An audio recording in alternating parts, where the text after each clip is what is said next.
Hello guys, welcome back to our YouTube channel survival of the fittest. आज हम देखने वाले हैं डीएनए के बारे में। डीएनए बेसिकली क्या होता है? डीएनए एक न्यूक्लिक एसिड है। न्यूक्लिक एसिड क्यों बोला है इसको? बिकॉज न्यूक्लियस के अंदर प्रेजेंट रहता है और इसका जो नेचर होता है वो क्या होता है? एसिडिक। तो सबसे पहले डीएनए को जो डिस्कवर किया था वो क्या था? फ्रेडरिक मिशर ने।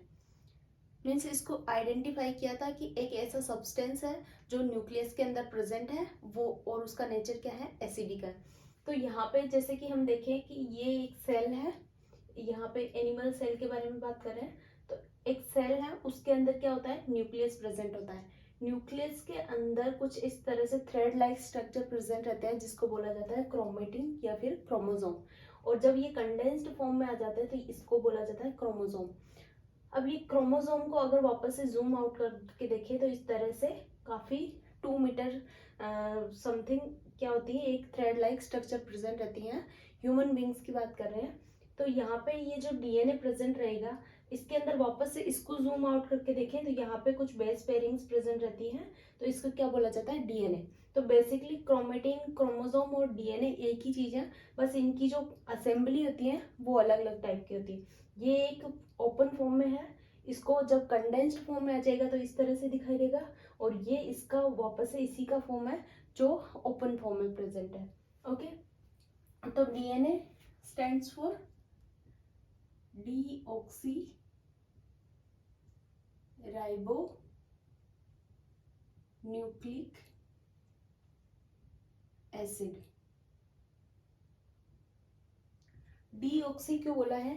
क्योंकि इसके सेकंड पोजीशन पे जैसा कि हमने देखा था कि ऑक्सीजन एब्सेंट होता है, और राइबोस मींस इसमें पेंटोज शुगर प्रेजेंट रहती है, डीऑक्सी राइबोस शुगर। और उसके बाद न्यूक्लिक एसिड मींस न्यूक्लियस के अंदर प्रेजेंट रहेगा और एसिडिक इसका नेचर है। इसके बाद इसको आइडेंटिफाई किया था सबसे पहले फ्रेडरिच मिशर ने। फ्रेडरिक मिशर ने इसको 1869 के अंदर सबसे पहले आइडेंटिफाई किया। और उसके बाद जो DNA deoxy ribo nucleic acid नाम जो दिया वो किसने दिया? जैकरिस ने। तो सबसे पहले इसका नाम, टर्म गिवन बाय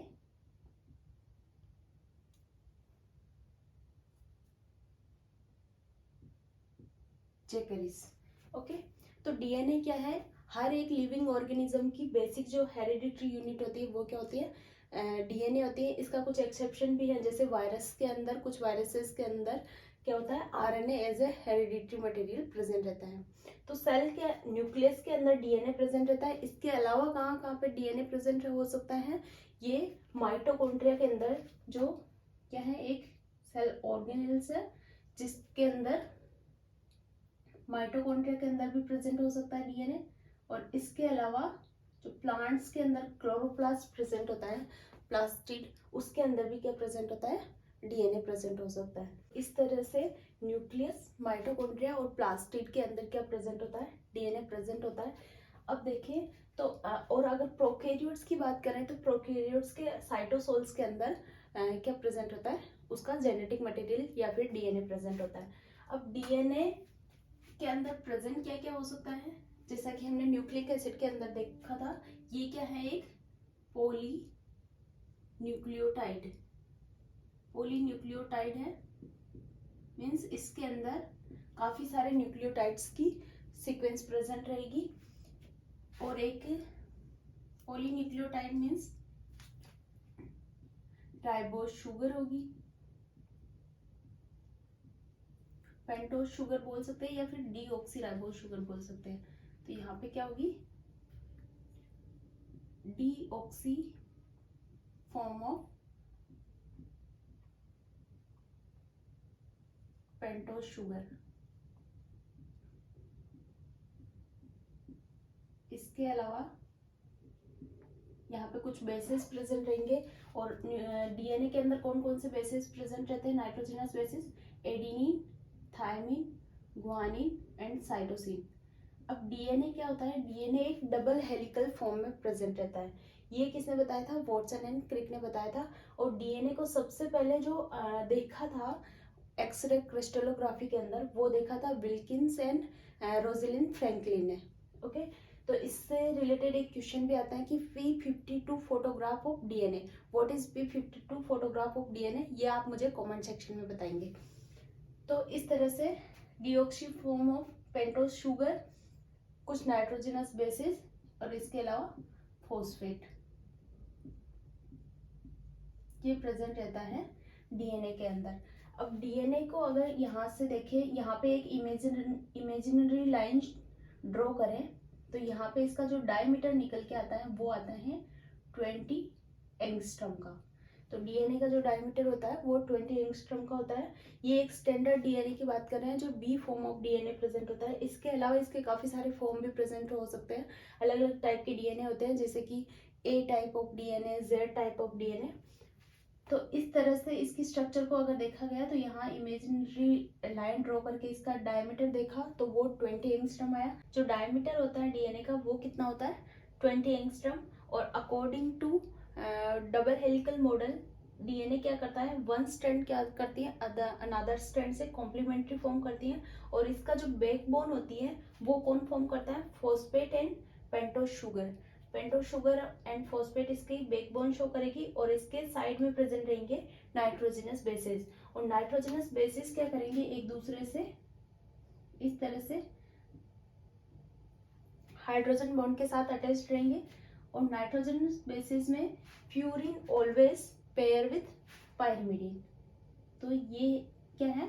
एक रूल है according to double helical model. Purine क्या करता है? कॉम्प्लीमेंट्री बेस पेयरिंग शो करता है पायरिमिडीन के साथ में।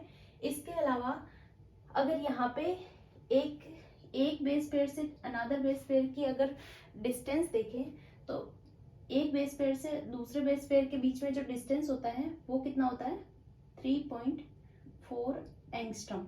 और एक जो पूरा टर्न है, जैसे कि ये वाला यहाँ से लेके यहाँ तक, ये जो पूरा टर्न है उसके अंदर टोटल कितने बेस पेयर्स प्रेजेंट रहेंगे? 10 बेस पेयर्स प्रेजेंट रहते हैं। तो ये क्या है? 10 बेस पेयर्स।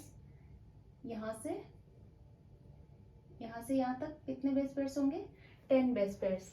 और तो इसकी लेंथ कितनी आ जाएगी? लेंथ आ जाएगी 34 एंगस्ट्रॉम।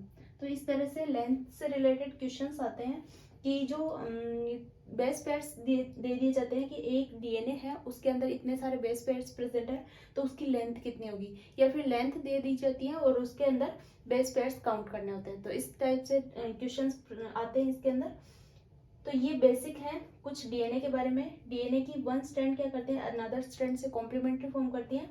और ये क्या होती है? एक एंटी पैरेलल फॉर्म में प्रेजेंट होती है। लाइक यहाँ पे वन स्ट्रैंड क्या होगी? 5 प्राइम होगी, तो दूसरी स्ट्रैंड क्या होगी? यहाँ पे 3 प्राइम एंड होगा उसका। तो इस तरह से क्यों होता है? बिकॉज जो डीएनए क्या होता है? एंटी पैरेलल फॉर्म में प्रेजेंट होता है। और इसी वजह से जो डीएनए का जो इलोंगेशन होगा वो किस डायरेक्शन में होगा? 5 प्राइम टू 3 प्राइम डायरेक्शन में। बिकॉज डीएनए को इलोंगेशन के लिए फ्री 3 प्राइम हाइड्रोक्सिल ग्रुप की क्या होती है? रिक्वायरमेंट होती है। इसके अलावा दो बेस पेयर्स के अंदर, जैसे कि यहाँ पे ग्वानिन प्रेजेंट है, ये क्या करता है? साइटोसिन के साथ 3 हाइड्रोजन बॉन्ड फॉर्म करेगा। तो 2 बेस पेयर्स के बीच में जो इंटरेक्शन होते हैं उनको बोला जाता है स्टैकिंग इंटरेक्शन। लाइक ये जो बेस पेयर्स हैं एक दूसरे के ऊपर स्टैक्स के फॉर्म में प्रेजेंट रहते हैं और इनके बीच में कुछ स्टैकिंग इंटरेक्शन प्रेजेंट रहते हैं जो क्या करवाते हैं? डीएनए को एक्स्ट्रा स्टेबिलिटी प्रोवाइड करवाते हैं। इसी वजह से डीएनए को क्या किया गया? एज ए जेनेटिक मटेरियल क्या किया गया? प्रेफर किया गया। तो ये है कुछ बेसिक्स डीएनए के बारे में। I hope you like this video. Thank you so much for watching.